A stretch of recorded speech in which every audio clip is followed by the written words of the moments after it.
की रोशनी को हम करें, अमन को जिनसे तकवीयत पहुंचे, अमन को जिनसे तकवीयत पहुंचे, ऐसी जगह का एहतमाम करें। जनाब सदर, मोहतरम साज़े इकराम और मेरे फूल कलियों से मुस्कुराते साथियों, अस्सलामु अलैकुम।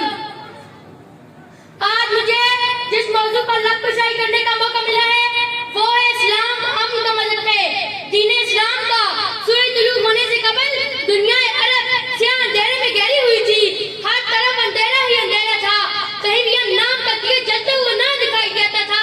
हर जानिब जुल्मों पर बरियत का दौर था, इंसानियत को इतने टुकड़ों में बांट दिया गया था, कभी रंग और नस्ल के नाम पर, कभी जुबान और तहजीब के नाम पर, और कहीं कौमियत की आड़ में इंसानियत को इतना नैसो नाबूद कर दिया गया था कि इंसानियत खुद चीख पड़ी थी। बेटियों को जिंदा दरगोर करने वाले, मामूली से झगड़े को कई सदियों की दुश्मनी में तब्दील करने वाले, खाना एक जगह मजरूफ और अब कबाइल की बहुत इंसानियत हमने सलामती का पैगाम लेकर आए हैं, मगर उसे रद्द कर दिया जाता है कि कंधों पर बिठाने वाले जान के दुश्मन बन जाते हैं। पैगाम अमन अपनाने वालों को सताया जाता है, अजीजें ली जाती है, यहाँ तक उन्हें अपने अजीज शहर मक्का छोड़ने पर मजबूर किया जाता है। मगर अमन का ये काफिला बढ़ता रहा, रास्ते कमबार होते गए और फिर खिस्सत काटना साल शुरू होता है। वो जिन्हें हिजरत करने पर मजबूर किया गया, वो जिनकी बेटी के दोनों हाथों पर ऊंट बांध कर उगाने सिरत में दुड़ाकर दो हिस्सों में तकसीम किया गया, वो जिस अक्की गुलाब को तकदीर रेत पर घसीटा गया, नबी रहमत के वो जानिसार आज भी अपने मकसद के साथ बैसियत बातें करे हैं। ताइफ में लहू लुगान होने वाले शफीउल मुरसलीन अपने सर पर फतह का ताज सजाए, काफिर मुनाफिक मुश्रिक सरदारों के सामने आंखों में इंतकाम के बजाय दिल में रहम और शफकत और दरगुजर का जज्बा लिए खड़े हैं। जिन्होंने अहले इस्लाम को तकलीफें दी, अस्हाबे रसूल को तकलीफें दी, वो ये यकीन कर चुके थे कि अब कोई राह फरार नहीं, कि अब मक्का की गलियों में हमारा खून बहेगा, हमारी गर्दनें उड़ा दी जाएंगी। मगर ऐसा कुछ ना हुआ। फातेह गालिब ताकतवर आज अपने मुजरिमों और दुश्मनों को माफ कर रहे हैं, क्योंकि इस्लाम अमन का मजहब है। जनाब सदर,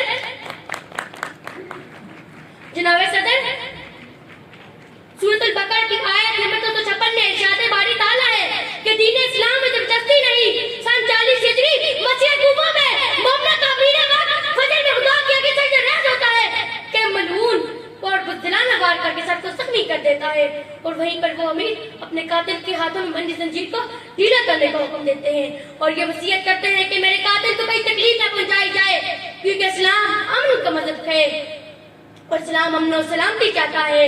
जनाब सदर, कलमे की बुनियाद पर बनने वाला इस्लामी जमहूरियत पाकिस्तान पर फरवरी 2019 में दुश्मन मुल्क इंडिया फजाई हमले करता है और पाक फजाइया की जवाबी कार्रवाई में इंडियन पायलट अभिनंदन को गिरफ्तार कर लिया जाता है और दो एटमी मुल्क जंग के दौरान बढ़ा जाते हैं। ऐसे में मुल्क के खुदादाद के वज़ीर आज़म इस्लामी रवायात पर अमल करते हुए इंडियन पायलट की राह करते हैं और दुनिया को ये पैगाम देते हैं कि इस्लाम अमन का मजहब है। जनाब सदर, खून में डूबा हुआ फिलिस्तीन दुनिया में अपनी भीख मांग रहा है। जहाँ पर कत्ल मौत का मंजर दिखाई देता है, वहाँ पर मासूम बच्चे भी मौत से लड़ रहे हैं, जिन्होंने अपनी दुनिया नहीं देखी।